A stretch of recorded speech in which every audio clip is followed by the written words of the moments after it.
Laden's terrorist organization, Al-Qaeda, Bin Laden.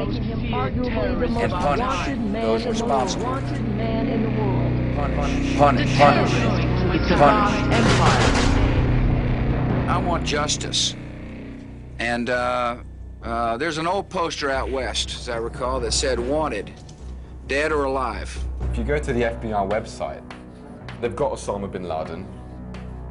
And if you go to Osama bin Laden's webpage on the FBI Most Wanted Terrorist list, you find that he's been indicted for the 1998 attacks, but not for 9/11. And in fact, a number of journalists called up the FBI and said, well, look, why have you not connected bin Laden to 9/11? And they said, well, I'm afraid we just don't have the evidence.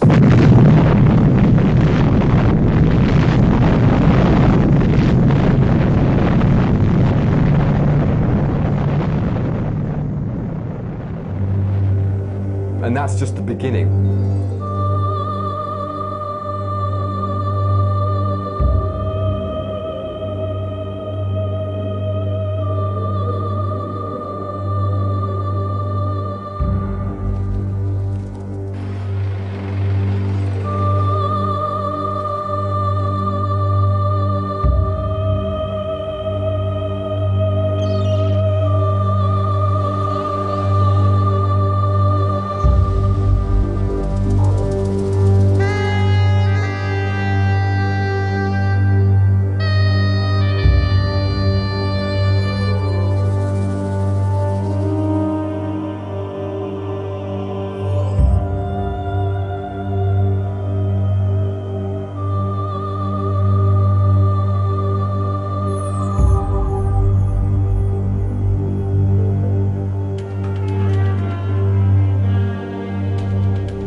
September 11, 2001, I was employed by a company called Euro Brokers, and our offices were on the 84th floor of the South Tower, which was the second building to be hit that day with an airplane. And I was working away at my computer, and at 8:46 in the morning, there was this loud boom.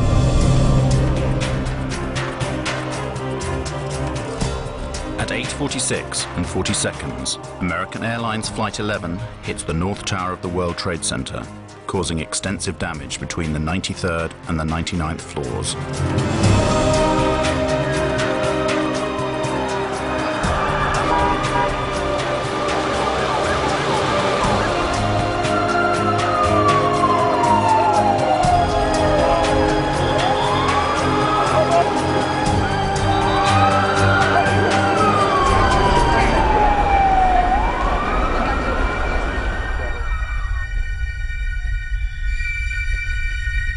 And the announcement from the Port Authority came, "Your attention please. Building 2, our building, Building 2 is secure. There is no need to evacuate Building 2. And 2 or 3 minutes later, I started talking with one fella named Bobby Call. And Bobby told me that he had been down about 8 floors, 10 floors, heard the announcement, and had come back up.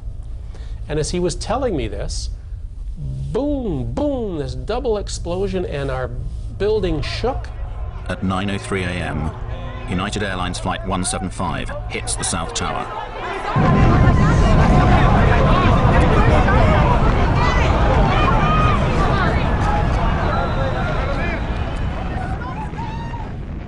Everything just exploded in our room. Now we're on the 84th floor. What I didn't know at the time was that the second plane had hit 6 floors below us on the 78th floor. So we're 6 floors above impact.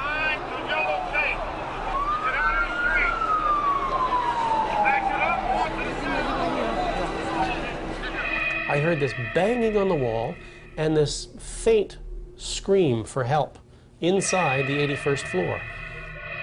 I hooked underneath him and I pulled him up. He said later that I was like Superman, and we came up and over and I fell back down on my back, and this stranger landed on top of me and he gave me this big kiss. We got up, dusted ourselves off, and I said, "Come on, let's go home." The two towers shake considerably with the first impact, but they immediately return to their original structural position. Why? Because they were specifically designed to do this in the event of a plane crash.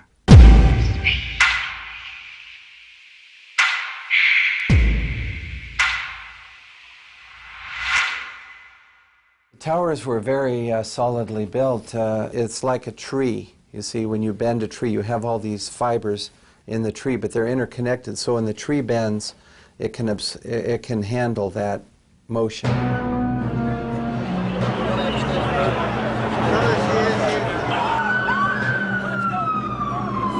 Nevertheless, 56 minutes after Flight 175 strikes the South Tower, it suddenly collapses in on itself.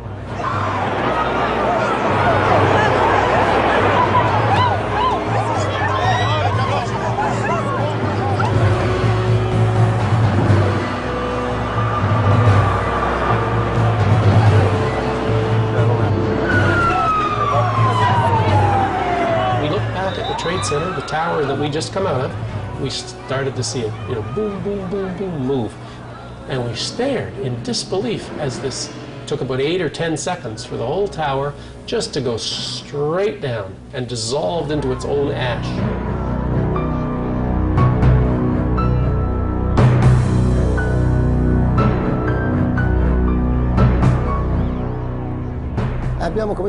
We started to go in, and all of a sudden there were people jumping from the towers. One jumped down and hit a fireman.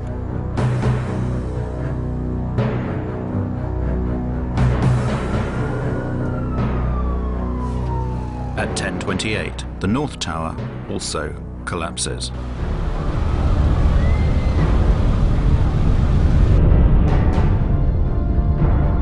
I threw away my oxygen mask to make me lighter. I started running because when I turned around, I saw the tower coming down. Then there was all this dust that got me. Do not hit anybody as you drive.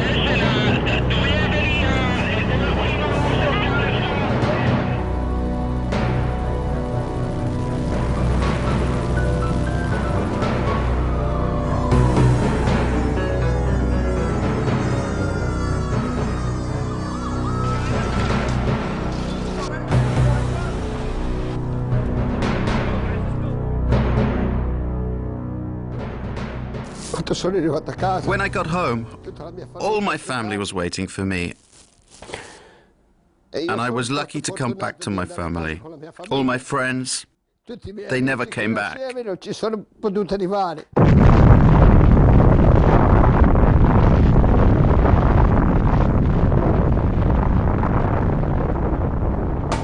The official justification for the inexplicable collapse of the Twin Towers was written by the National Institute of Standards and Technology.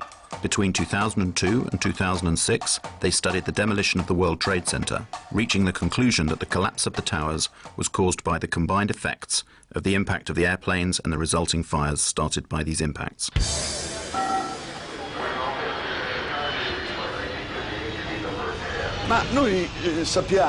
We have been told by the very people who designed and built these towers that they should have resisted the impact of more than one airplane.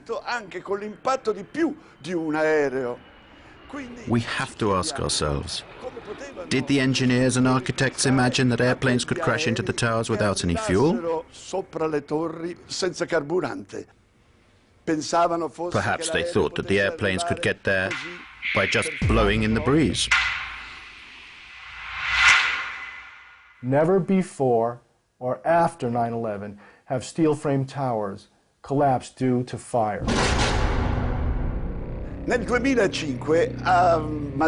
In 2005, there was a fearsome conflagration in Madrid. A skyscraper went up in flames. It was a huge torch that kept burning for 20 hours. 20 consecutive hours. But in the end, the load-bearing structure remained intact. The skyscraper did not fall down.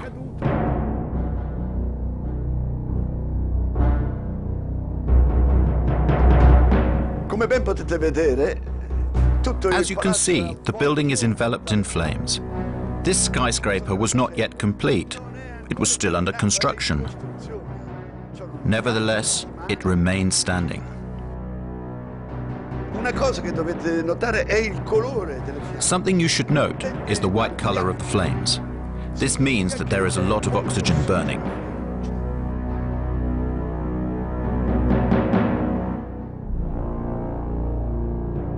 Per quanto riguarda invece le fiamme, If you look at the flames coming from the two towers in New York, we can see instead that the flames are dark red and the smoke is black. The fires that were burning in these towers was a dark gray, a heavy, almost black gray smoke coming off. This implies an oxygen-starved fire. ebbene, ciò nonostante, Nevertheless, 55 minutes later, the whole tower collapses.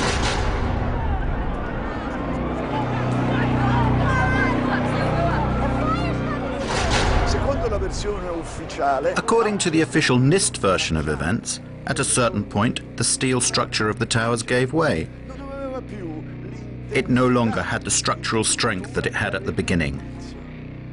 più. E tutto questo And all of this was supposed to be because of the immense heat. E qui c'è qualcosa che suona strano. And here is something difficult to explain. We know that at some point certain people managed to walk down from the top of this tower Attraversando and cross the point where the fire was strongest. violenza per quanto riguarda Somehow they reached the bottom of the tower. giunto fino in fondo. How did they manage to do that? I don't know. When I looked down there, I didn't see flames. I just sensed that it was the right thing to go and try and test it.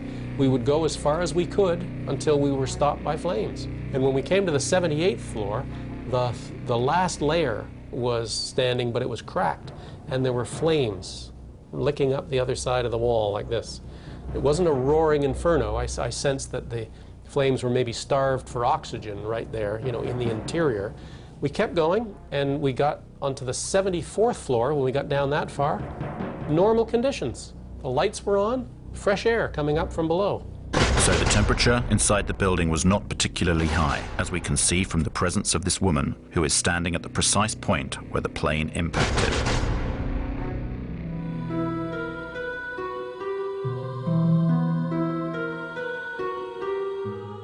In order to verify the way the buildings collapsed and how the heat had affected the steel, NIST commissioned numerous tests, some of which were conducted by a company called Underwriters Labs.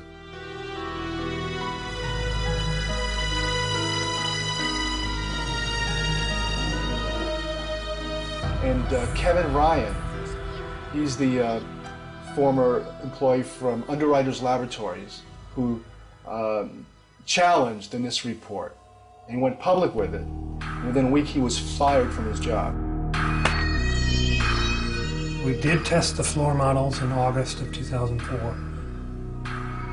And those tests disproved the primary theory behind the collapse of the buildings. It was called the pancake theory. The floors would collapse upon each other into a stack of pancakes, and then the columns were no longer supported and the columns would fall apart. Well, the floor models didn't collapse in the tests, and these were in furnaces.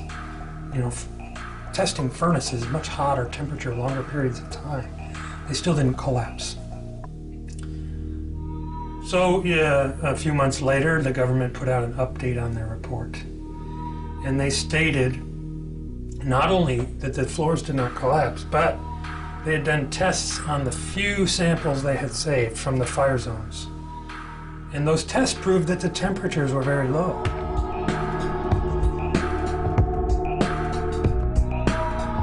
Temperatures were not hot enough to even soften steel.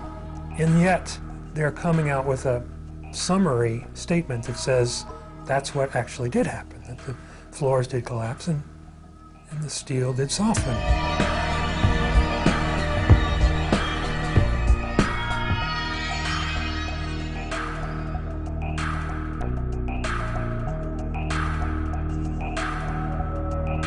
So they either downplayed those results or ignored those results, and they ended up putting it all in a computer. Thanks to computers, NIST managed to straighten this problem out, and the old pancake theory was replaced by the inward bowing theory. According to the Institute, the heat weakened the floors, which started to curve downwards. The external walls of the towers also curved inwards until they could no longer bear the weight of the structures above, causing the towers to collapse. Their final theory is almost entirely computer-based. And the computer itself is not really accessible. They haven't given it to us to examine. After having investigated it more over the last year and a half, I found that yes, they did contradict their test results, but additionally they also did manipulate the test parameters. They doubled one thing, they cut something else in half. For example, their story says that aircraft combustibles were at 13 tons in the aircraft cabin. The FAA says it's more like an average of 6.5 tons. That's double. So they double it. They double the time that their computer model exposes columns to fire, 90 minutes instead of what we know is 45 or 50 minutes in both of the buildings, actually. Well, they double it. They cut something else in half. They double it. One of the things that particularly struck me was the incredible speed with which the towers came down. There was something truly inexplicable about the speed of the collapse. If we dropped a weight from a height of around 400 meters, which was the height of the towers, the time it would take to reach the ground, supposing that there was not even any air resistance to slow down the speed of the fall, would take approximately 9 seconds. It took about 8 or 10 seconds for the whole tower just to go straight down. The impact was at about 2/3 of the way up the tower. Even if the section above collapsed suddenly due to the structure giving way, and even considering that the impact of the section above was enormous and therefore in some way weakened the resistance of the structures below, it is clear that, due to the resistance of the undamaged part below, this tower should not have fallen at such a speed. But it fell as if there was nothing below it, whereas there was an enormous structure below, a resistant structure that should have slowed down the speed of the collapse considerably.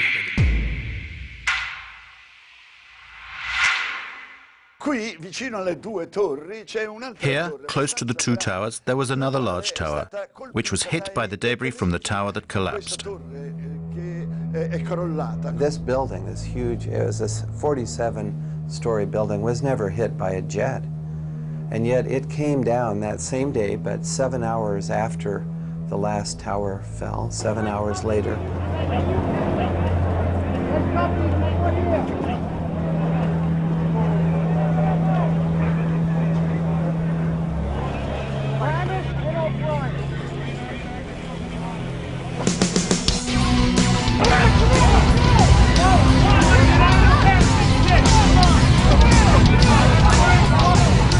Measure the time of fall.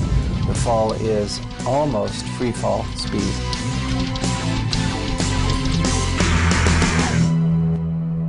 The collapse of the North Tower inflicts some damage to Building 7, causing fires to ignite on a few floors. Even the official version admits that fire has a low probability of causing the collapse. But why does total collapse take place? And why does it occur at free fall speed? As I saw the collapse of World Trade Center 7, I realized this was something that needed to be studied and could not be ignored. Building 7 and the Twin Towers share one utterly bewildering similarity: the presence of molten metal found in the debris of all three buildings weeks after the collapse. Is this molten metal that we have now studied at length that came from these buildings and existed then in pools underneath the rubble of all three skyscrapers, both towers and Building 7. A metallographic analysis was conducted by a specialized institute that examined the structure of a girder taken from ground zero. Quando sono state sfilate queste travi, la parte che era sotto le macerie pare. When these girders were extracted from under the rubble, it seems as if parts of them had melted. This is totally inexplicable because the temperatures reached by the fires could only have been 800 degrees at the most. To melt a steel girder, you have to reach temperatures of around 1600 degrees. How could this be? come.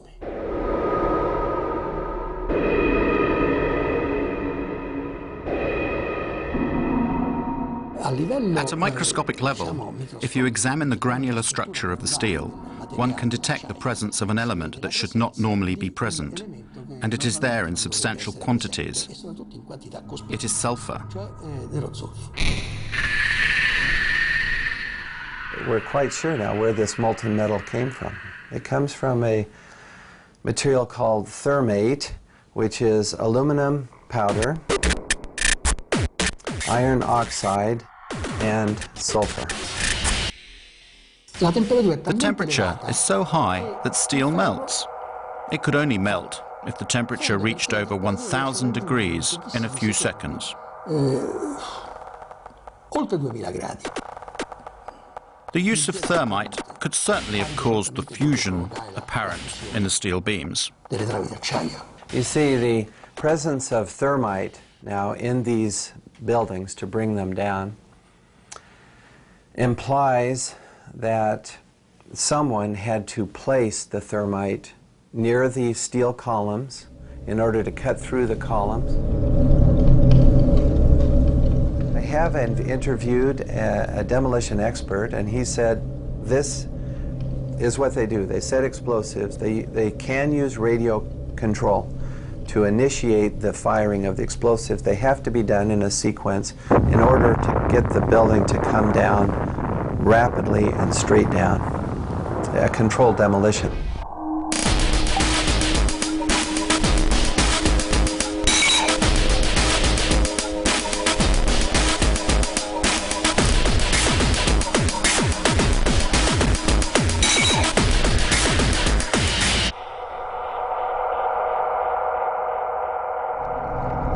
Scientists, we look at different hypotheses, different explanations, but then we have to look at all the data to see which explanation fits the best. You have to incorporate all the picture. Yes, you may take an isolated fact like the plume and say, well, perhaps that was a high air pressure that somehow blew a window out, but that will not account for the molten metal or the sulfidation or the molten pools. When the South Tower collapsed and blew into my apartment directly across from the World Trade Center, I saved the dust. I gave it to Stephen Jones. The dust that was provided by Mrs. McKinley is very interesting because it's like a snapshot of the residue being produced by the tower during its collapse. It's perfect. Now we look in the dust and we see metal droplets. And when I saw that, I thought, whoa. This is what I expect from thermite because I've done a number of thermite experiments and you get small metal drops being thrown out in all directions. And this is what we see in the dust now, these little metal drops. We also see barium. This is very interesting because barium nitrate and sulfur are part of the military patent on what is known as thermate. This is thermite with sulfur and barium nitrate added to make this material cut more rapidly through steel.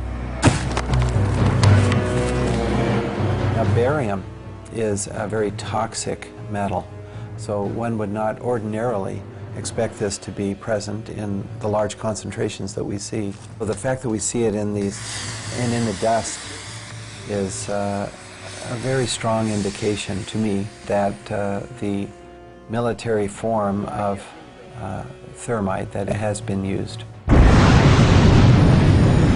It turned out that literally dozens of firefighters and emergency medical workers had given testimony that they had heard 1, 2, 3, 7, 8, some said 10 explosions going off in the building. Some of the people in the buildings reported that they were banged around and knocked downstairs by explosions. Other people testified to seeing flashes, and many of them said it looked just like on TV when we see them bring down buildings with explosions. We saw the flashes, we saw the demolition rings, we heard the sounds. I worked there for 20 years and I was a janitor, the person that cleaned all the floors. The building has 6 up-levels of basement. The support companies for the cleaning of the World Trade Center were located on Big 1. While I was there at 8:46, all of a sudden we hear boom, an explosion so hard that pushed us up. When I went to verbalize it, like 6 seconds after, we hear that boom, that impact all the way on the top. So 2 different events, and at that very moment when I said, oh my God, a guy comes running into the office, and this guy had his hands extended, both arms like this, and his skin was pulled totally from both arms, and it was hanging from the top of the fingertips like it was clothing. And I thought at that time that it was clothing. And when I went to say something, I realized, I looked at his face, I realized that he had missing parts of his face. He had, on that particular day, the only master key. He went up with a master key, unlocking door after door so firemen could get in, and he himself, I think he said, brought out 15 or 20 people. So I started opening the doors of the stairwells so people could escape. Willie was made a hero, and he was at the White House, and we have a picture of that, of George Bush honoring Willie Rodriguez for being a hero. We hear boom, boom, boom, different explosions. And I asked the fire department, I said, what is this explosion? And what they said was, maybe it's the gas tank from the kitchen. No, the kitchens were all electrical, so that didn't make any sense. I heard a loud explosion, an explosion that I had never heard in my whole life, an enormous explosion. My ears were hearing loud explosions at ground level, very mysterious. Explosions that seem to be at ground level as opposed to high in the air. There's no question in my mind that those buildings, based on the law of physics, could not have collapsed without the assistance of a bomb. No! When I hear another explosion, no! I think it's a bomb. Willie has taken the really 180% turn of events, saying here that President Bush, who had honored him being a hero, he's named on this lawsuit as accusing Bush and Cheney and Senior Bush and others of murder. And he's not doing it for any monetary gain, because this has just cost us everything. Willie lost his home, lost his job. Right now, his goal is to find out the truth.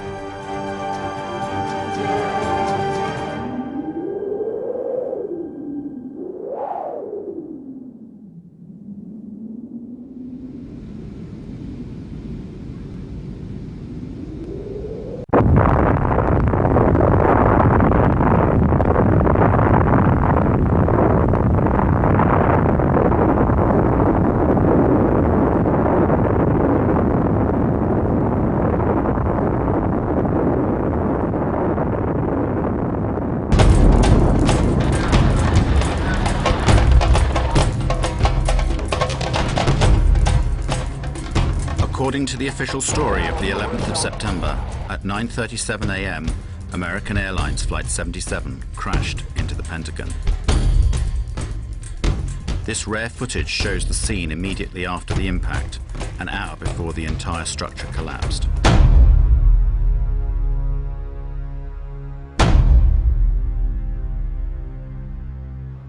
As you can see, it is a rather unusual scene. One would reasonably expect to see something of this sort. That is to say, pieces of the airplane, suitcases, debris everywhere, just like every other air crash on land. Instead, there is no substantial visual evidence of debris. I have been on some accident investigation sites in the Air Force, and I have never come across any accident scene where there's no telltale evidence of the airplane that crashed. Here we have airplane sites, crash sites, that give zero evidence. Where did the aeroplane go? Did it break up against the wall of the Pentagon? If it had done so, thousands of parts of the plane should have been scattered all over the disaster zone. You know, things like engines and landing gears, brakes and tires are very difficult to destroy. Very difficult, because they're made out of very high-tempered steel, and I don't believe the airplane could be made to go fast enough to pulverize those things. I've never seen that happen before. You look around, there's a 16-foot hole for an airplane that's 100-something wide.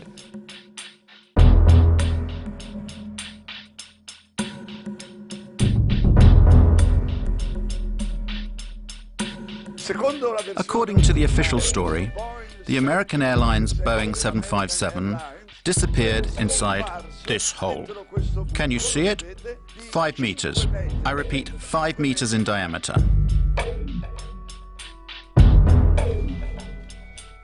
Let's make some calculations. A Boeing 757 is, including its wingspan of course, 38 meters wide. And including the rudder or the tail fin, it is 13.5 meters high. To get all of this huge aircraft into a hole 5 meters wide seems rather implausible to me. In this picture, we can see a row of windows on this side and another row on that side. They should have been smashed and destroyed by the wings, and instead they're intact. These windows aren't even broken. For years, the military refused to answer the questions of an increasing number of people who rejected the official version. When the French journalist Thierry Meyssan published the book The Incredible Lie, utterly surreal explanations were put forward to shut the detractors up. One of these maintained that the airplane had been vaporized by the speed and the force of the crash.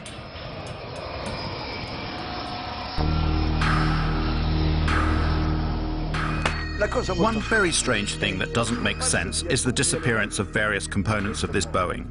For example, the 2 engines. And what about the plane's wings? Where did they go? Had they been gasified?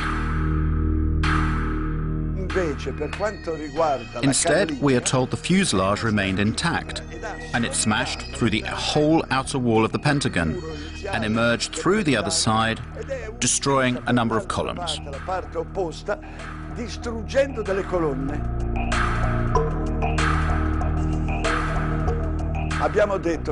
The most solid part of the airplane is without any doubt the engines. In fact, these engines are made of a titanium steel alloy. It is so tough that it doesn't even melt at 3,000 degrees centigrade. Well now, in this wall we should be able to see, if nothing else, the holes made by the 2 engines that smashed into it. No, there is no sign of them.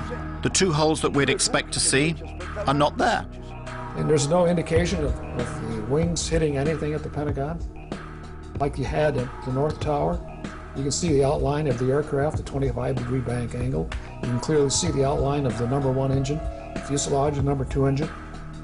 It's a 25-degree bank. The wing dihedral is up in flight, and you can clearly see the outline of that airplane. But you can't find anything like that in the Pentagon. You can't find anything like that in the Pentagon. These inconsistencies have created more and more difficulties for the proponents of the official version.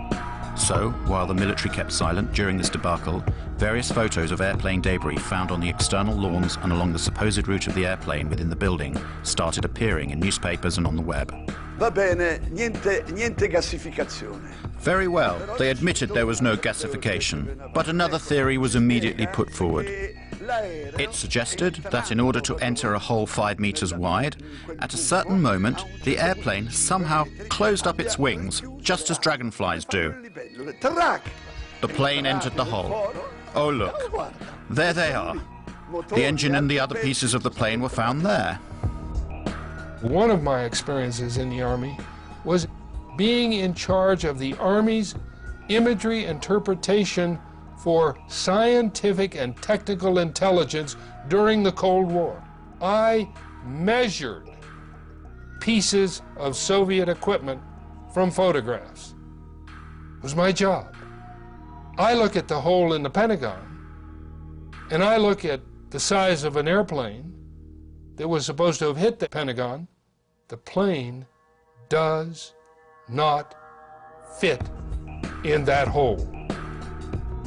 So what did hit the Pentagon? What hit it? Where is it? What hit it? Where is it? What's going on?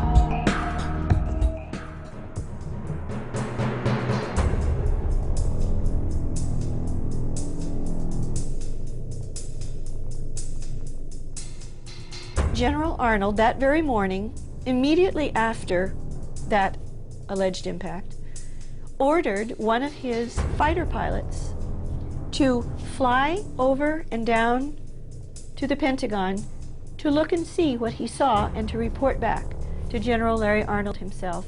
At that time, Major General Larry Arnold was Commander of Aviation at NORAD, North American Aerospace Defense Command, in charge of protecting the United States and Canada. His fighter pilot reported back to him that there was no evidence, zero evidence, of an impact of a plane at the Pentagon.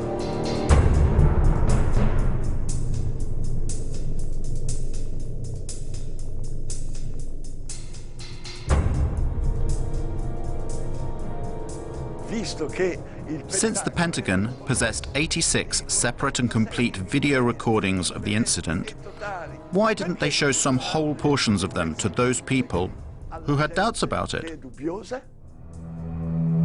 The FBI was immediately at the scene and took the surveillance tapes and confiscated 86 videotapes, both in the Pentagon parking lot, in the gas station, across the freeway from the Pentagon, in a nearby hotel, in all kinds of buildings that had their cameras trained in that general area. For a long time, the military authorities refused to release the footage of Flight 77's impact. But in 2006, the United States Department of Defense was forced to yield to Freedom of Information requests, and it released 4 video sequences. The video evidence from the Pentagon Citgo gas station and the nearby Sheraton Hotel are of no use. But 2 samples of video footage captured from the Pentagon's parking lot have been offered to the world as definitive proof of Flight 77's impact with the Pentagon. They're almost identical. Jet engines don't emit white smoke. You have some white smoke would come out of the aft end of whatever kind of vehicle. Quite frankly, there's not enough in those photographs to tell exactly what it was, but you can tell what it wasn't. And it didn't have the size as compared, if it was a real 757-200, it would be much bigger than the vehicle we do see in the picture.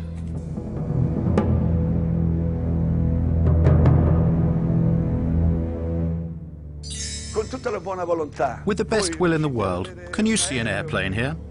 The Pentagon tells us you cannot see the airplane because, unfortunately, it passed between one frame and the next. One frame and the next. So where is the aeroplane?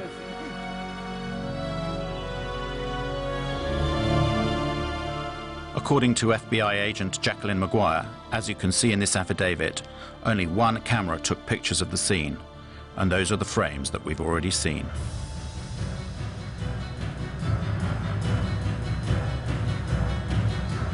The story of how this airplane is supposed to have got there is absolutely absurd. One cannot imagine how, in order to get down to the height of the Pentagon wall, it was able to make a 270-degree turn at a speed of approximately 800 kilometers per hour.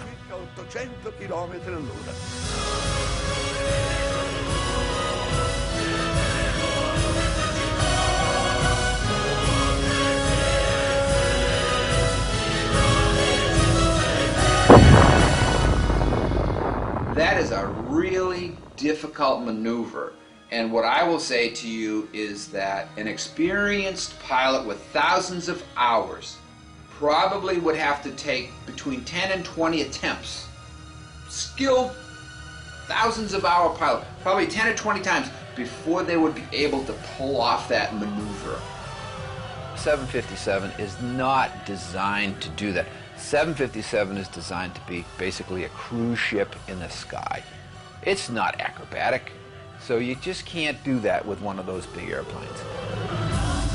The air traffic controllers at the Dulles Approach Control, when they saw this target come in and make this turn, they said, oh, that's a fighter.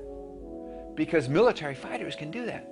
Okay? And military fighters with autopilots and being flown remotely, they have the structural capability. They are designed to be able to be that acrobatic.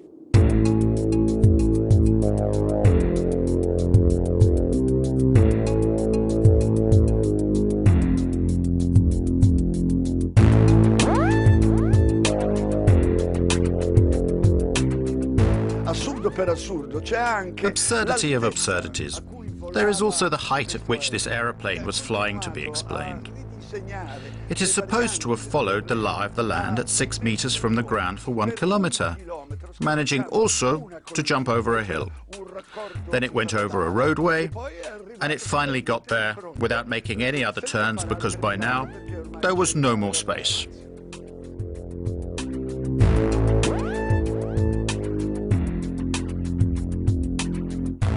They have the airplane, the story has the Flight 77 was going 530 miles an hour, 460 knots, and it can't go that fast on level flight down that low. If you're up high, the true airspeed can go up and it can go that fast, but not down low. The air is too dense. I challenge any pilot anywhere. Give him a Boeing 757, tell him to do 400 knots 20 feet above the ground for half a mile. Can't do. It's aerodynamically impossible. So the story of how the airplane hit the Pentagon just doesn't make any sense at all.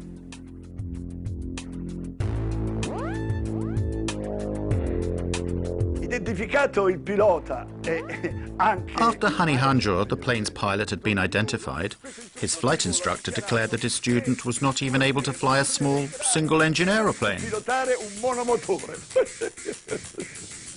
These guys didn't have the experience to make that kind of maneuver, even if the airplane could fly that. The man could not fly at all. There's no way you could possibly come out of a 172 and fly a jet that you've never flown before. That's like showing me how to carve up a Christmas turkey and then say, go make a heart transplant. Ma ammettiamo pure che questo pilota così. Even if we suppose that such an incompetent pilot had the opportunity to fly a Boeing 757, we still have to ask ourselves how he managed to violate the most heavily protected airspace in the world. Lo spazio aereo più protetto del mondo.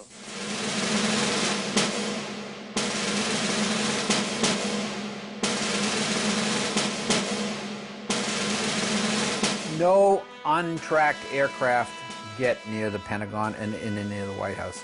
It just doesn't happen. In Washington, D.C., we have one of the most restricted airspaces in the world. It's called P-56. It has a separate radar tracking system and a separate military response system. P-56 is that restricted airspace that is around the Pentagon and the White House, and it is a highly, highly, highly sensitive area.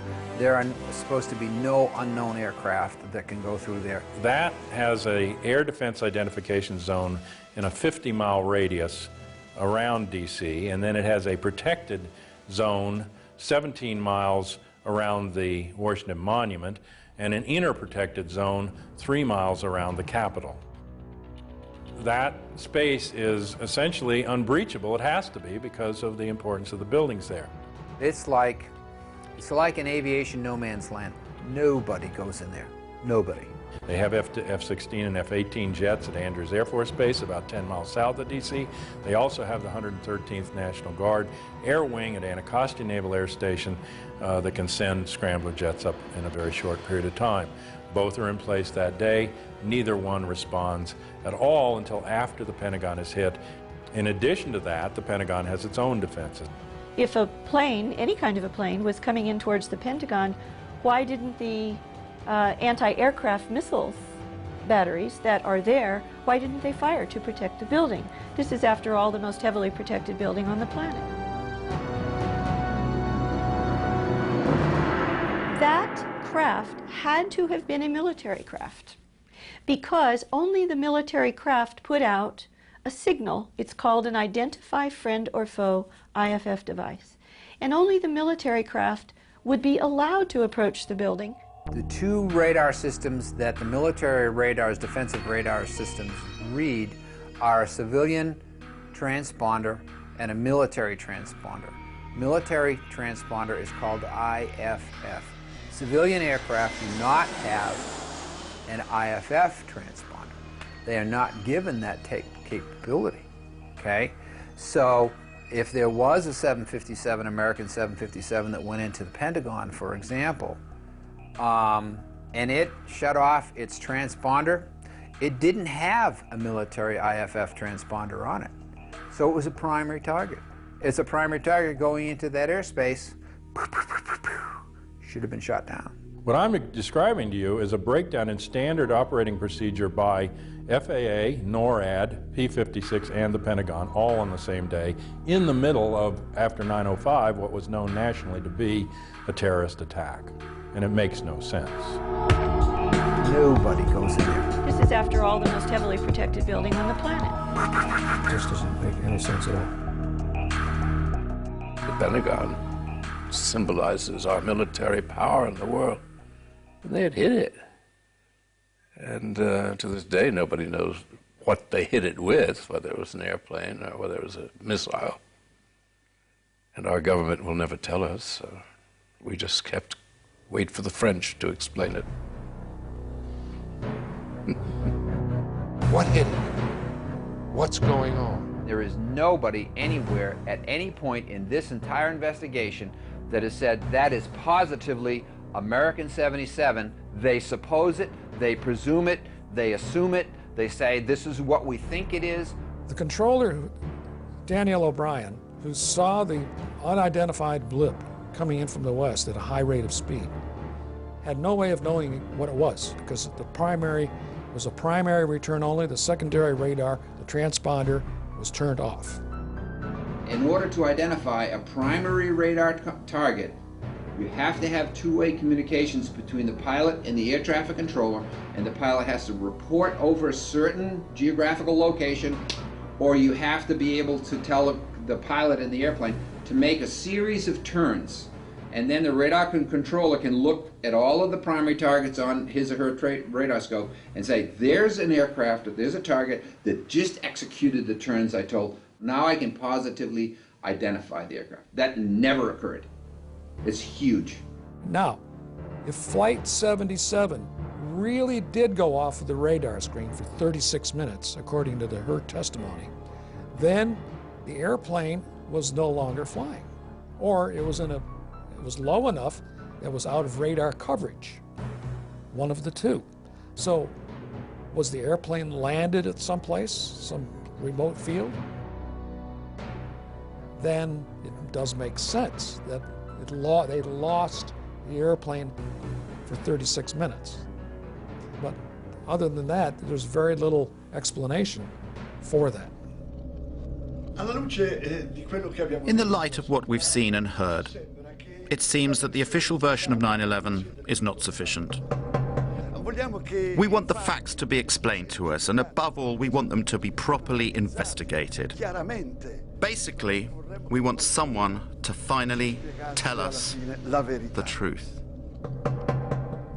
The United States government spends $892 billion per year to defend its citizens and its territory. It is the best protected country in the world, as President Bush has said. Nevertheless, on the 11th of September, the heart of America was attacked from the sky, and 3,000 helpless American citizens were killed in their own cities.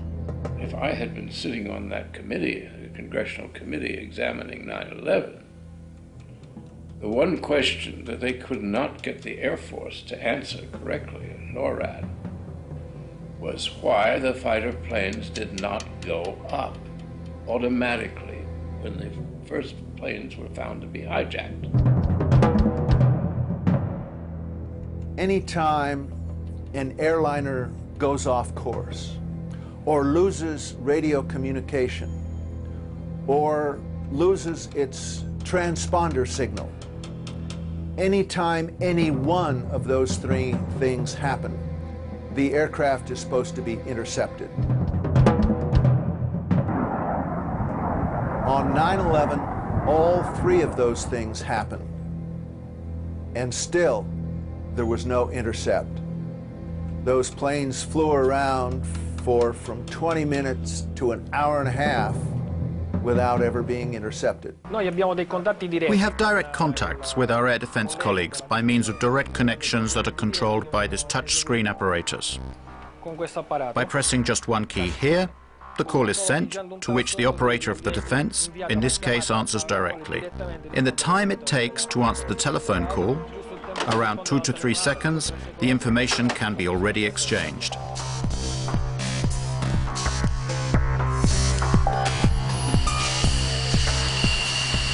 So why weren't the 4 hijacked planes intercepted and shot down? Military jets travel much faster than passenger aircraft. It would have been easy for them to catch up the jet planes before they crashed. This airplane can reach a maximum speed of Mach 2.05. This means it exceeds twice the sound barrier. This is approximately 2,400 kilometers per hour.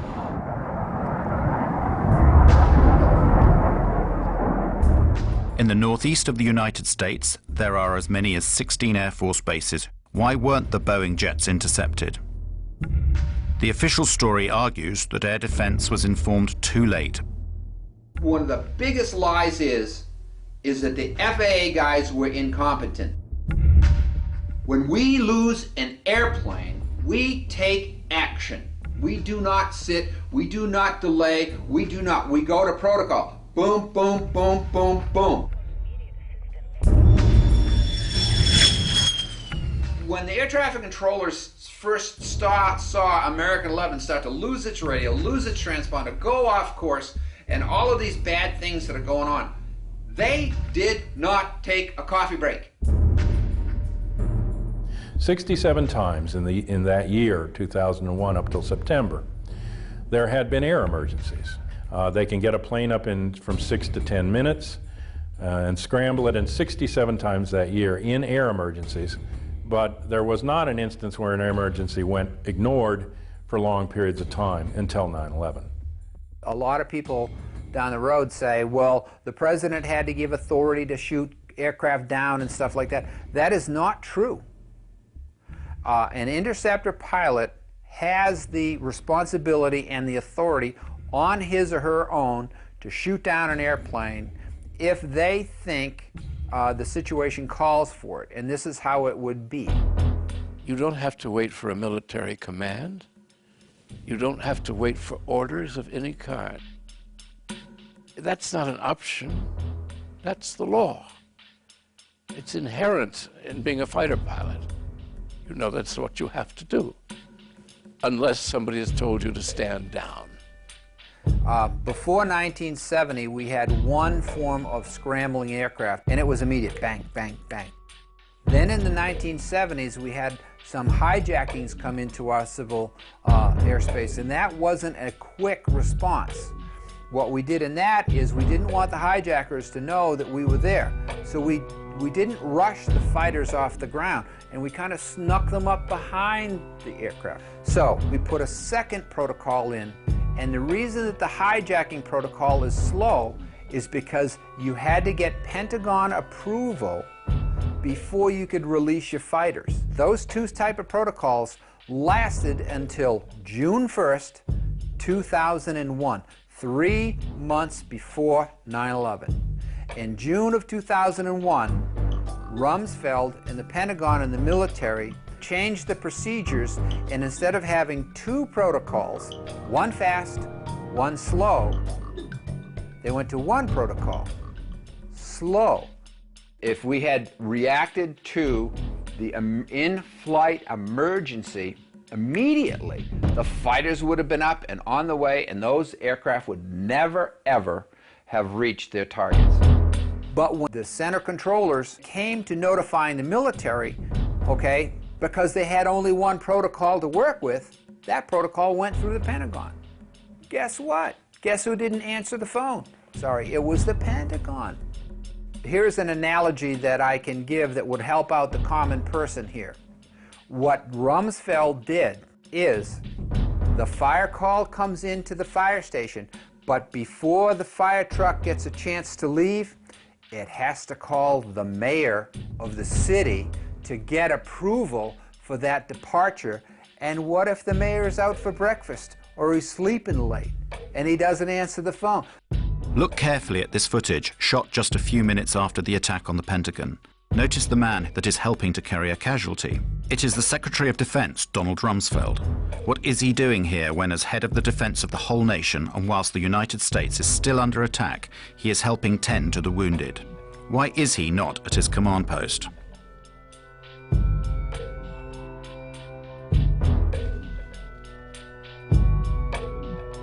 The phone calls went to the Pentagon. It went through the military. And the military was sitting there saying, oh, don't answer, don't answer that phone, whatever it might be.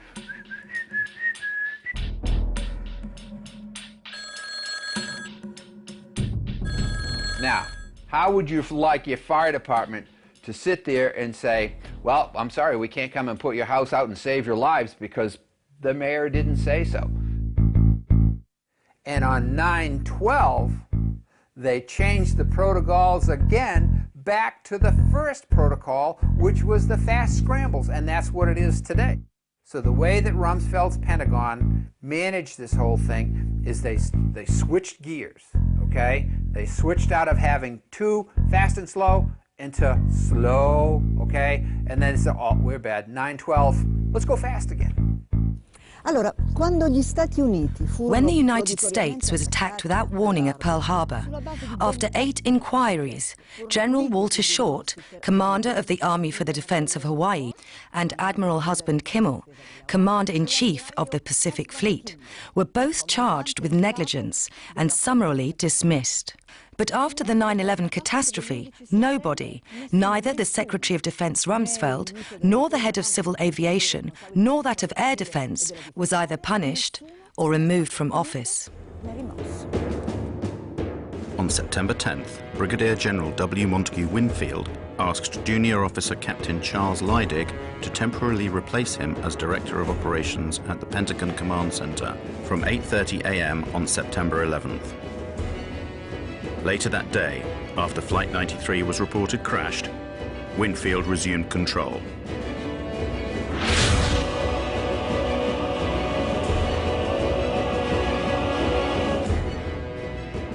Captain Leidig had only just completed a course qualifying him to run the command center.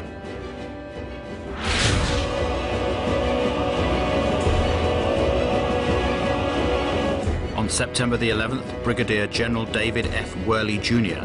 was commander of the Andrews Air Force Base, the nearest one to the Pentagon.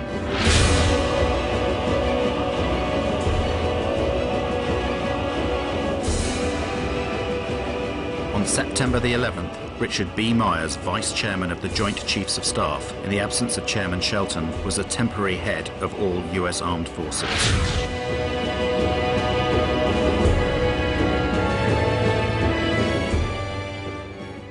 On the 14th of September, after only 3 days of investigations, the FBI announces it knows everything about the hijackers of the flights. We have, in the last 24 hours, taken the manifests and used those as an evidentiary base, and have talked to many of the families of the victims, and have successfully, I believe, identified many of the hijackers on each of the 4 flights that went down. Let's look at the Lockerbie case. It took 2 years to bring indictments in that case. 2 years. In this case, in only 3 days, the FBI provided the names of all the hijackers without providing any evidence that they were actually on the flights. On the 12th of September, the Attorney General of the United States, Mr. Ashcroft, declares to the whole world that the passport of one of the hijackers had been found, a few blocks away from the ruins of Ground Zero.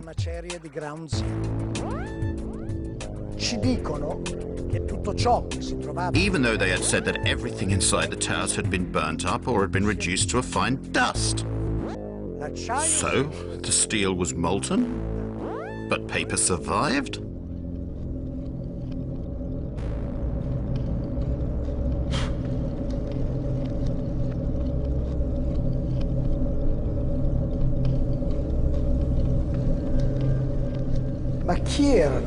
Who were these hijackers? The official story states that 15 out of the 19 came from Saudi Arabia, that they were trained in Afghanistan, and that they were Islamic fundamentalists, fanatical Muslims. Al-Qaeda is supposed to be a Salafist network, and Salafism is a very, very Puritan strain of Islam that suggests that we need to follow very closely to the letter the activities of the Prophet Muhammad. So, were these people Islamic fundamentalists? The evidence would suggest no. Muhammad Atta was basically not an Islamic fundamentalist. There was always drinking, always drinking. It wasn't wine, it was beer or liquor or whatever. There was always drinking, always. And they had massive supplies of cocaine. Muhammad and all these people that he was with, they were drunk and stoned out of their freaking minds.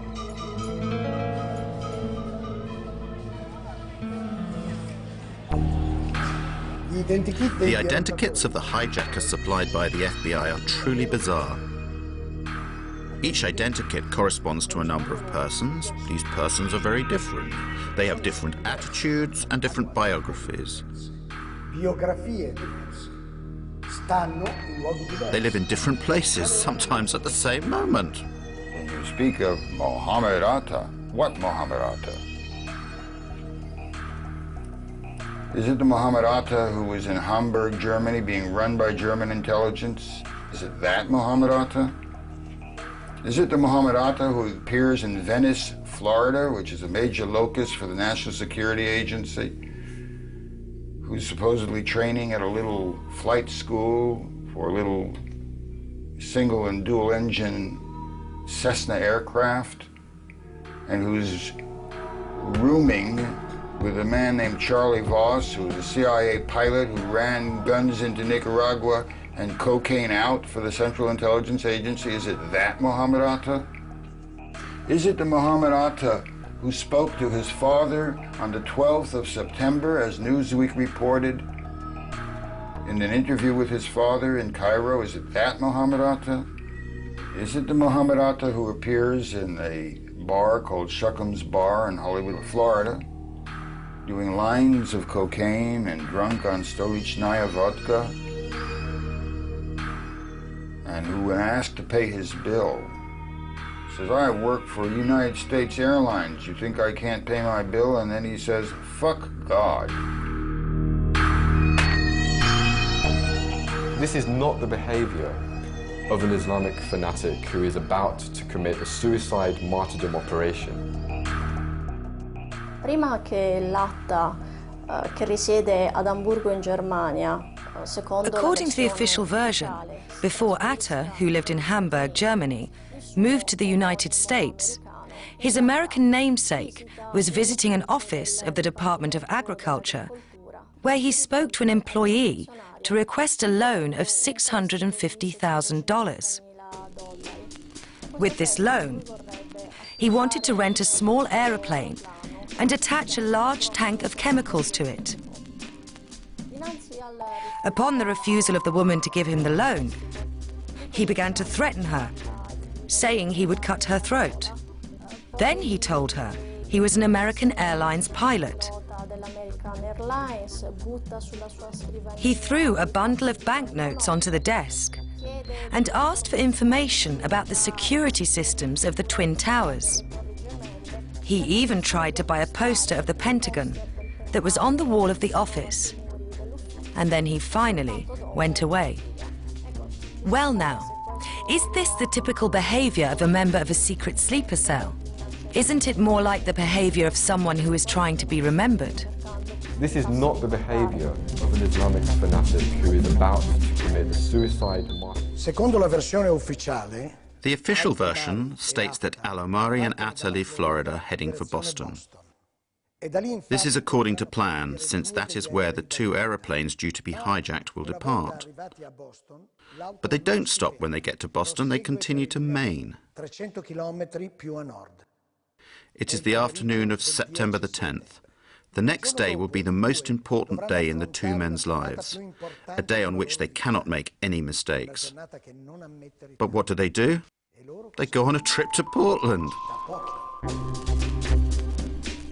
They spend the night there and they attract attention to themselves with their noisy revelry. They also pay with credit cards in their names. They do everything they can to leave traces of their presence there.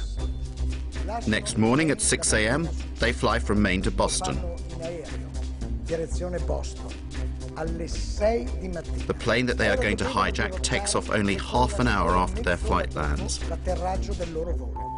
This is a very tight time window, potentially putting the whole plan in jeopardy. The circumstances surrounding the departure from Portland to Boston is very important, both in terms of the investigation and in shaping public opinion. It is there that the airport's CCTV cameras record the video in which we see the faces of Atta and Al-Omari. This video has been shown hundreds of times on television as evidence of the two terrorists boarding the aeroplane they are about to hijack. It's not true. That video shows them embarking at Portland. There is no evidence of the presence of these hijackers. It is simply something that the FBI tells us, without any proof. There is no proof. There is no way to prove the presence of any one of these patsies, these scapegoats on the planes. None at all. On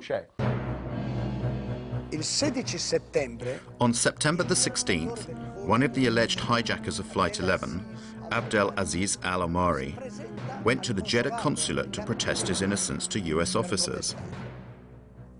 Al-Omari, a pilot from Saudi Airlines, receives an official apology from the American officers in Riyadh.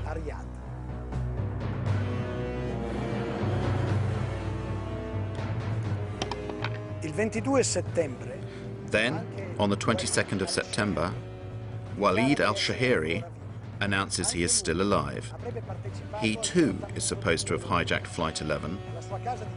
From his house in Casablanca, Morocco, the impertinent al-Shahiri declares his innocence. The following day, the 23rd of September, the Daily Telegraph publishes the protestations of innocence of Saeed al-Ghamdi and Ahmed al-Nami, both of them still alive and well, and pilots for Saudi Arabian Airlines.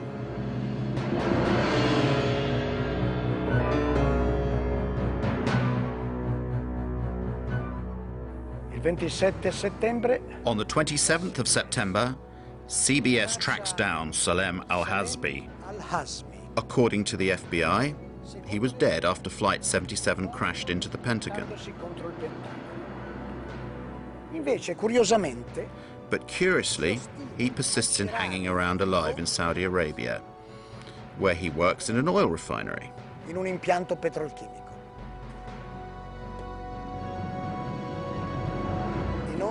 Have the names of Al-Omari, al-Shahiri, al-Ghamdi, al-Nami, and al-Hazbi been deleted from the list of the hijackers, with many apologies? No.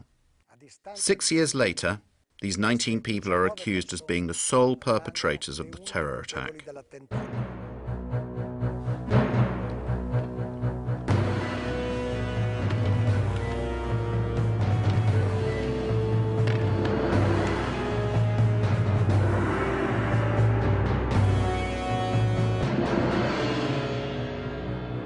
If we can't establish the identities of the perpetrators, then you have a serious problem in your criminal inquiry.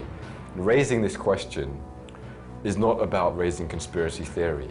It's really just about criticizing the absolutely ridiculous nature of the criminal inquiry and the fact that they have no idea who carried out these attacks. Then the fundamental question in a criminal inquiry is who did it?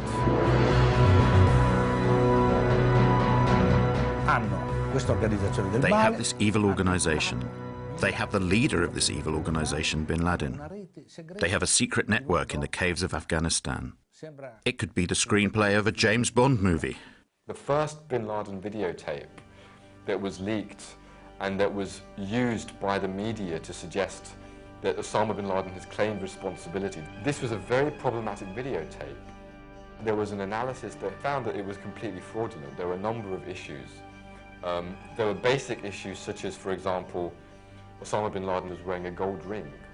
Now, in Islamic fiqh, Islamic law, a man is not allowed to wear gold. So why is the head of one of the most militant Salafist movements wearing a gold ring? It doesn't make sense.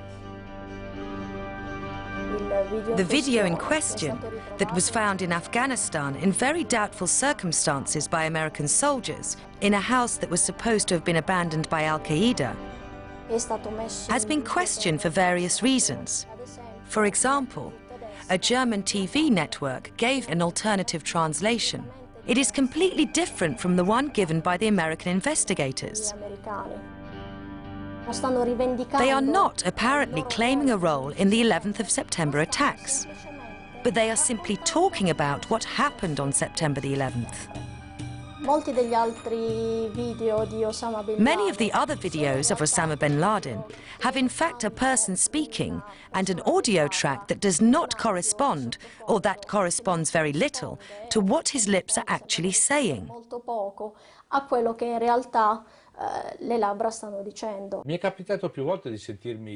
People often ask me, how can you doubt the official version if Osama bin Laden himself appeared several times on television to say, I did it? So I will tell you a little story. However, I can only tell you this story as I am unable to show you anything. We cannot show the images we do have because the owners of this material refuse permission for you to see them. In the summer of 2005, the Commission of the European Parliament for Security and Defence, of which I am a member, was invited to a special screening created by the Washington Center for Strategic Studies.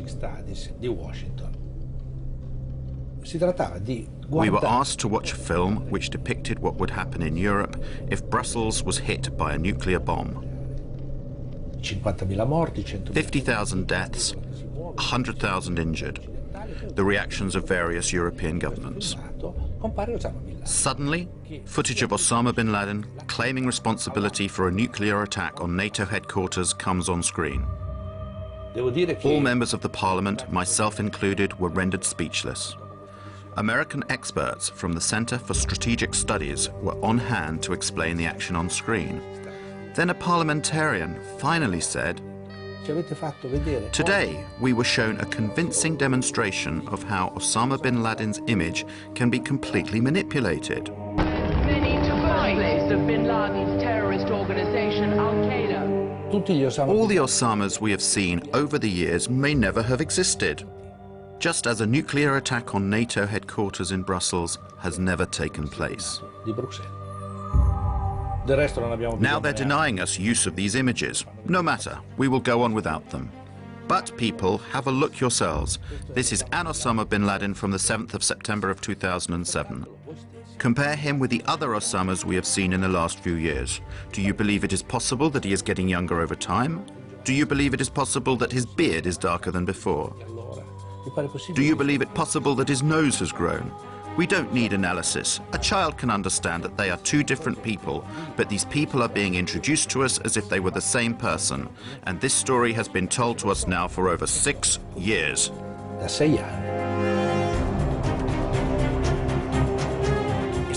Did bin Laden organize the attacks of September the 11th? And if so, did he do it alone or with someone else? At this point, we must explain the origins of Al-Qaeda. Al-Qaeda è stata fondata. Bin Laden founded Al-Qaeda in 1989 at the end of the war between the Soviet Union and Muslim guerrillas in Afghanistan. E guerriglieri islamici in Afghanistan. It was after that war and not for that war. So who or what were all those Muslim guerrillas supposed to fight? What did Al-Qaeda mean at that time? And this is very interesting. We'd have to go to Robin Cook, the late Foreign Secretary. In the Guardian article, he confirmed that Al-Qaeda was a term that was invented by the CIA,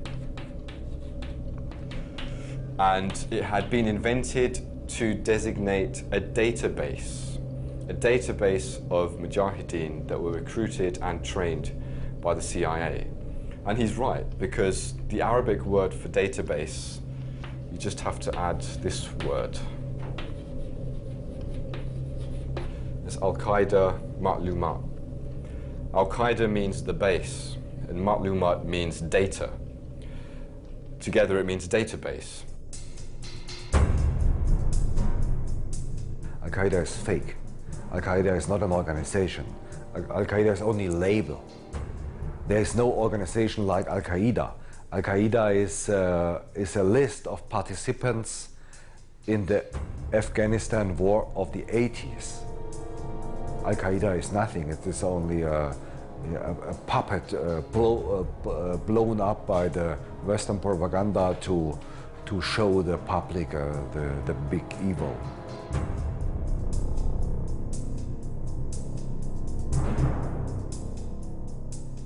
I was chief of the visa section at the American Consulate General in Jeddah between September 1987 and March 1989.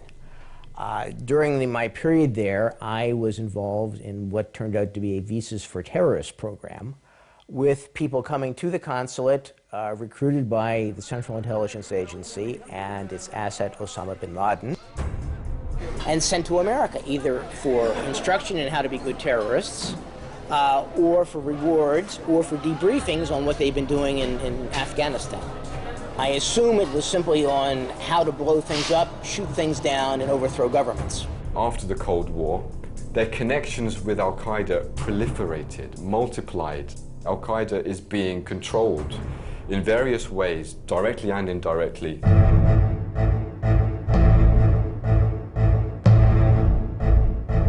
Systematically, Al-Qaeda has been used in various theaters of conflict. So from 1992 to 95, you look at the Bosnian conflict. I believe that the American government was working with various Arab and Muslim organizations, whether it was Al-Qaeda or whether it was people that became Al-Qaeda, to be trained, to be armed, and to be sent to the Balkans to overthrow Slobodan Milosevic and anybody allied with him. That kind of policy continued in the Balkans all the way up to post-2001.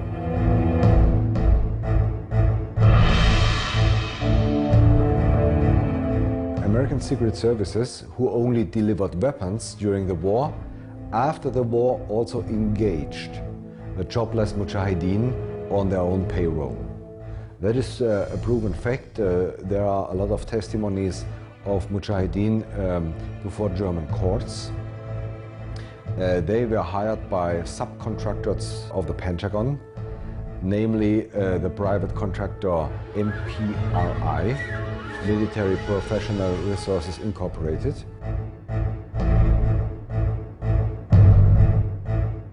MPRI is formally private, but in fact it's kind of secret device of the US Army. They have more 4-star general under contract than the Pentagon itself. If the Pentagon wants to do some dirty job and thinks they cannot get the money and they cannot get the approval of the US Congress, they give the job to this private company. At the beginning of summer 1999, MPRI brought this Bosnian Mujahideen back to the Balkans, especially into Kosovo, to help the Kosovo terrorist army KLA. They engaged them, they paid them monthly. A lot of Bosnian Mujahideen were involved in the big terrorist attacks of the last 5 years. So, speaking about 9/11, 5 of 7 Arabs in the center of the 9/11 plot were former Mujahideen fighters in Bosnia. 5 of 7. Nobody speaks about it. What is required for you to get a visa approved to enter the United States? The type of information you have to supply is extremely detailed.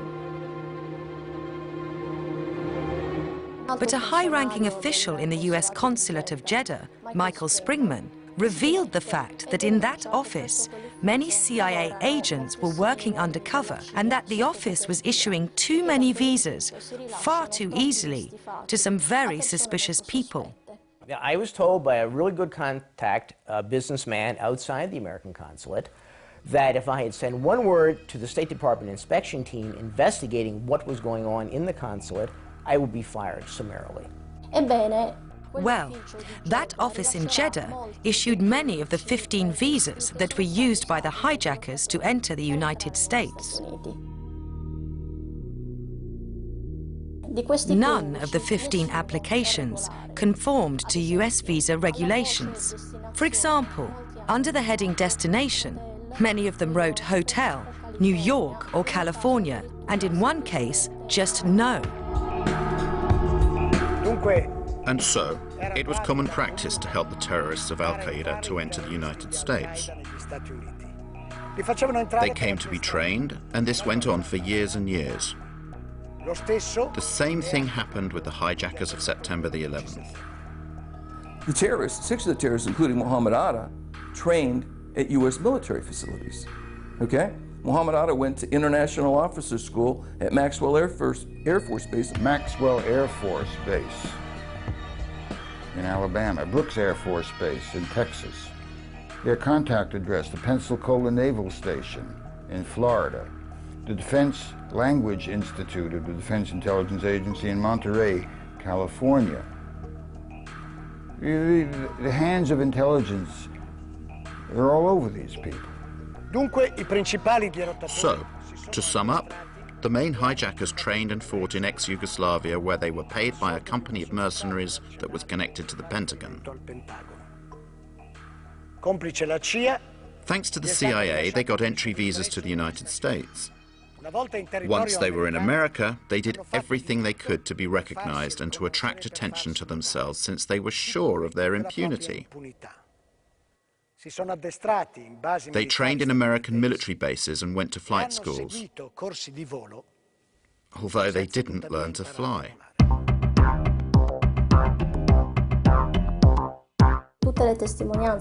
All the testimony about these lessons indicate that these men were completely incapable of maneuvering even small aeroplanes. For example, Mohammed Atta hired an aeroplane from a flight school, but he was not even able to take off. So he left it there on the runway and went away. Regarding 2 other pilots, their instructor, Rick Grazer, said to investigators and the press that he could not understand how these 2 could have maneuvered an aeroplane. His exact words were that it was like Dumb and Dumber in a plane.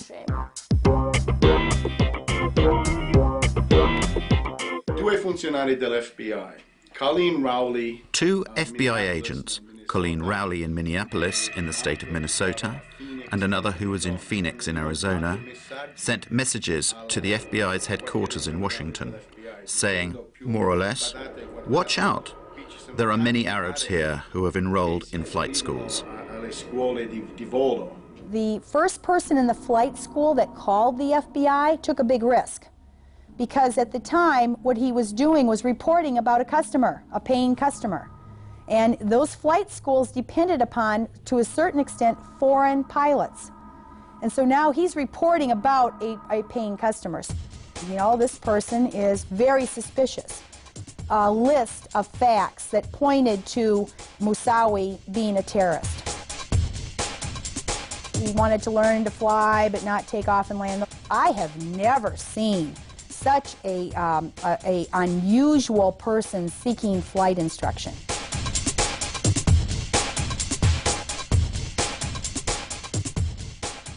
Colleen Rowley immediately informed her superiors in Washington, but nothing happened.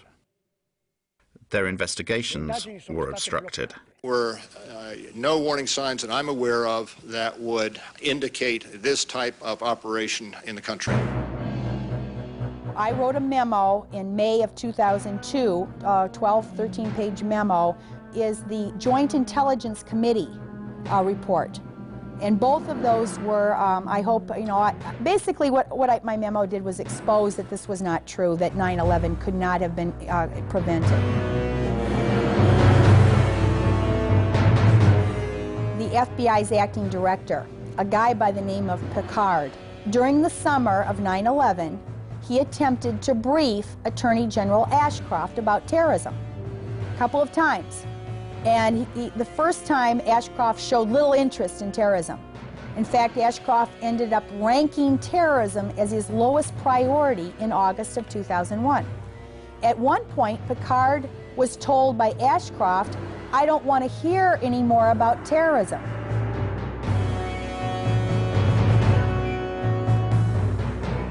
After September 11, 2001, when I heard about the planes crashing into the World Trade Towers and into the Pentagon, I said, geez, these were the same people, according to the Los Angeles Times, who had gotten their visas from the American Consulate General at Jeddah.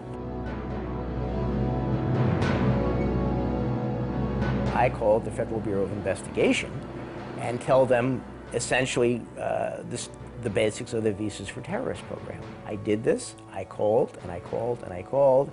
I was passed from one office of the FBI to another and ended up at the Washington field office, and someone there said, "We'll get back to you."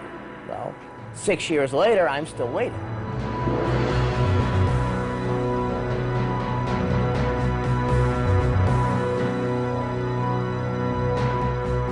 We received these audio tapes that were obtained 3 months before September 11, 2001, from a different field office, Iranian informant who'd been on FBI's payroll for 10 years, since about 1991, 1992, in April 2001.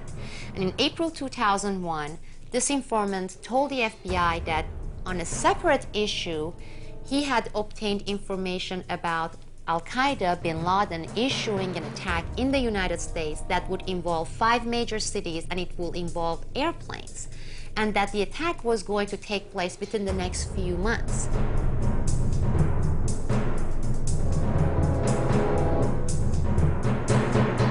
They took the information, they found it important, they filled out forms, they came back to the headquarters, and then they filed it. They gave it to the superiors, right? Nothing happened. 2 months later, they met with the same informant again. And the informant asked, he said, "Did you do something with that information I gave you, because it came from really reliable sources?" And the agent said, "Yes, we gave it to our superiors." Well, nothing happened. Nobody followed up on this. They discovered Ramzi Yousef's computer with the Bojinka plan in 1996 in the Philippines.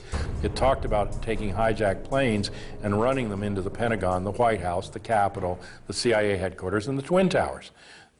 The Pentagon staged an exercise a year before, in October of 2000, at the site with the Arlington County Fire Department to simulate a plane running into the Pentagon and how the fire responders would get there and what they would do. So this was not outside the box or, you know, out in the blue. They not only expected it, they prepared for it.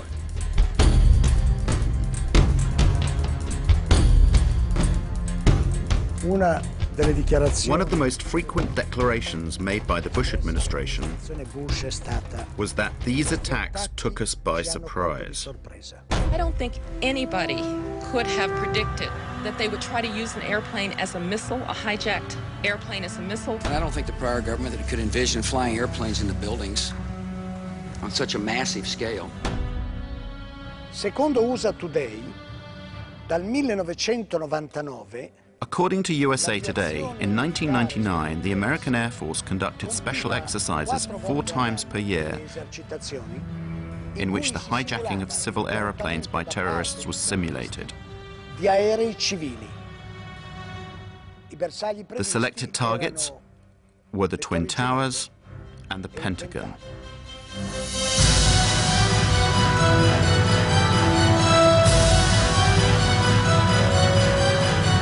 I don't think anybody could have the prior government that could envision flying airplanes into buildings. Could have predicted. I don't think the prior government that could envision flying airplanes into buildings.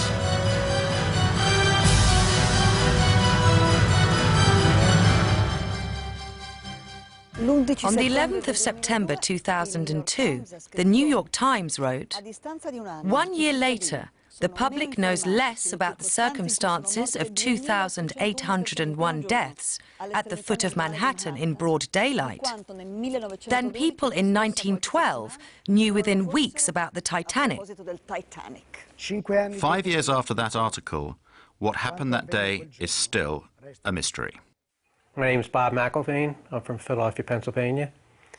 I lost my son Bobby, who was age 26, on September 11, 2001. He had just gotten a job at Merrill Lynch. Already, I'm getting emotional.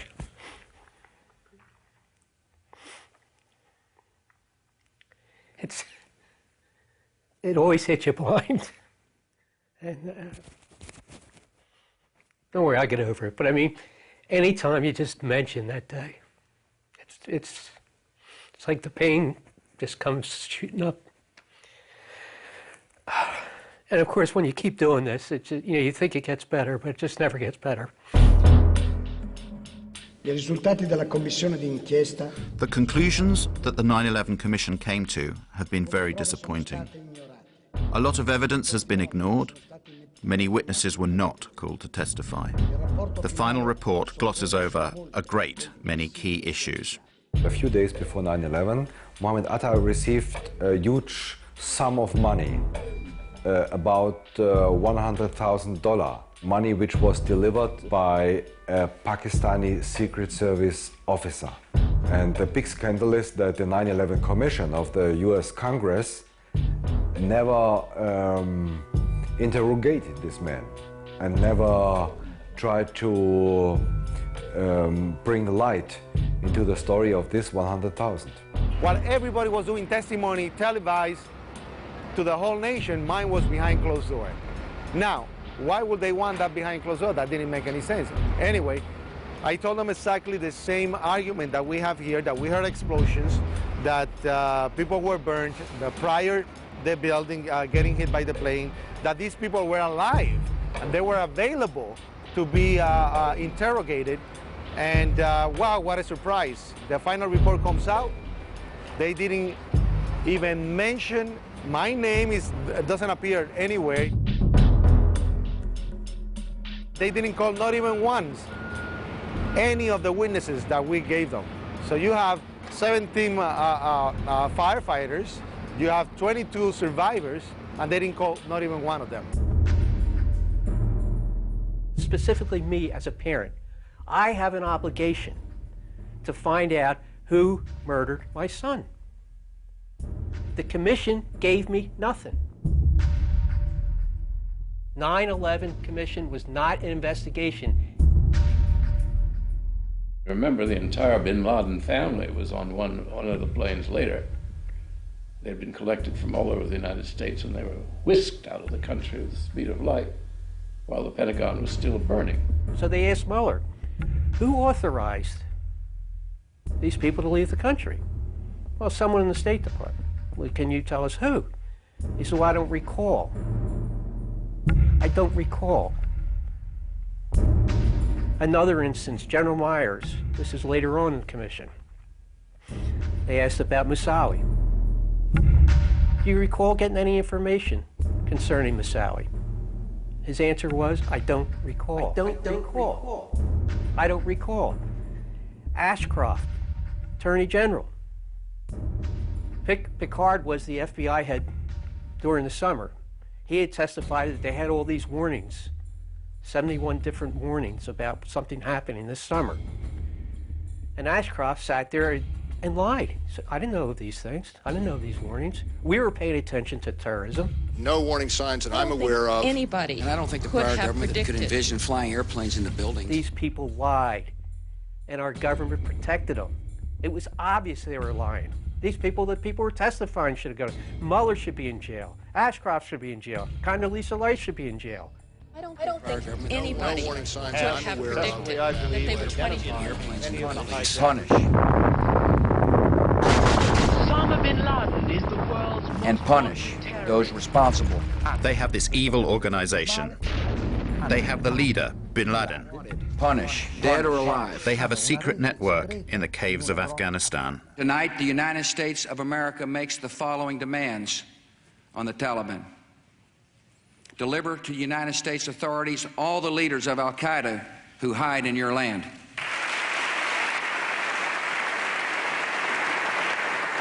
Give the United States full access to terrorist training camps so we can make sure they are no longer operating. These demands are not open to negotiation or discussion.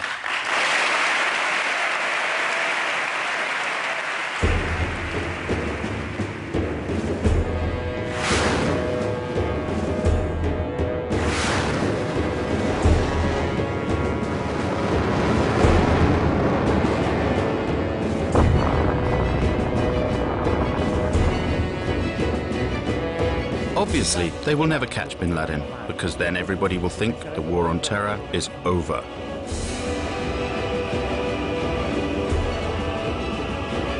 It's hard for Americans to imagine how evil people are who are doing this.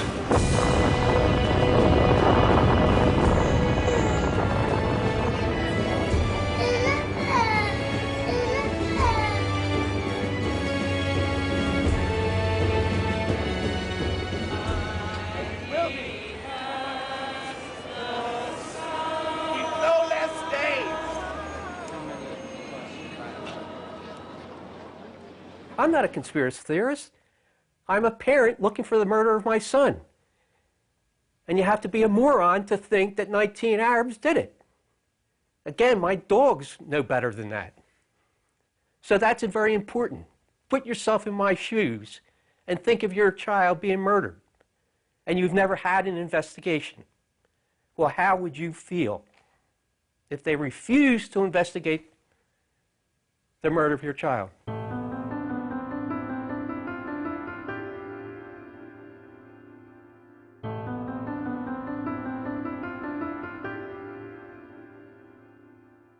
Sono stato a casa fino alle 3 di mattina. I was at home until 3 in the morning. Then I got up because I couldn't sleep. I went back there, down there, to try to find someone. Could a fireman or a policeman still be trapped down there? I wanted to find him, even if he was... or a person who worked there, only to give myself a bit of satisfaction.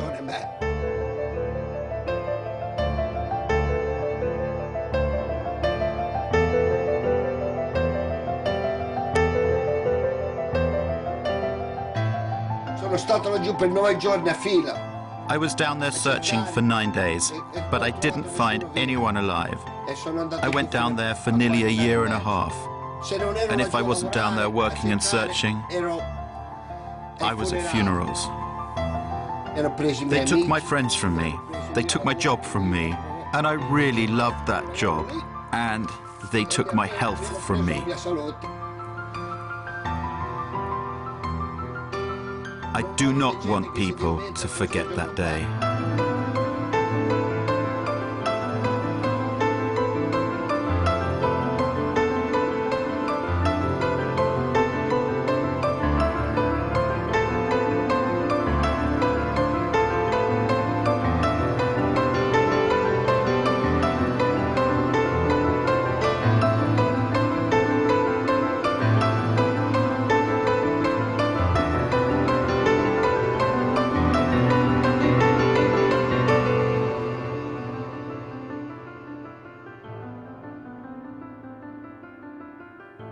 And the story has to be told. Problem with Americans, it's like a big iceberg. We live at the tip of the iceberg, and we're afraid of the dark truths of our history. And it's getting worse and worse. Well, this is a real dark truth. It will pull the whole iceberg down, but then hopefully it'll rise back up. But we have to learn the truth, or this country isn't worth anything. All that history is lame. And the people should be ashamed of themselves for not seeking the truth.